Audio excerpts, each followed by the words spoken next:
அன்பு நண்பர்களுக்கு வணக்கம்.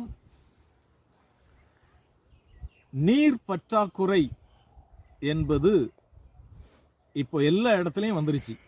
நாம கூட நீரை காசு கொடுத்து வாங்குறோம். ஒரு காலத்தில் இந்த ஏரியில் குளம் குட்டையில் இருக்கிற தண்ணீரை அப்படியே குடிப்பாங்க. வேலை போகிறவங்கனாலும் சரி, யாருனாலும் சரி. அதே மாதிரி குளத்தில் உள்ள தண்ணியை குடத்தில் எடுத்துகிட்டு வந்து அதை பாட்டிலில் கூட பிடிக்க மாட்டாங்க, சொம்பு வச்சுட்டில் அதை தான் குடிப்பாங்க. ஆனால் இன்னைக்கு mineral water, Aqua water, RO அப்படி இப்படின்ட்டு என்னெல்லாமோ புது புது வகையான நீர் மினரல் வாட்டர்னு சொல்லி கொடுக்குறாங்க.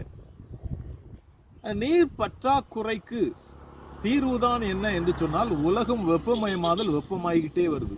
நான் இப்போ தேரிக்காட்டில் நிற்கேன், இதில் சுற்றி பார்க்கேன். மரங்கள்லாம் நிறைய மரங்கள் பட்டு போன மரங்களாக இருக்குது பின்னாடி.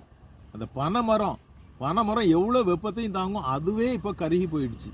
அது மரங்கள் நிறைய வச்சா மழை நிறைய பெய்யும். மழை நிறைஞ்ச பெஞ்சா நீர் நமக்கு ஆதாரம் பெருகும்.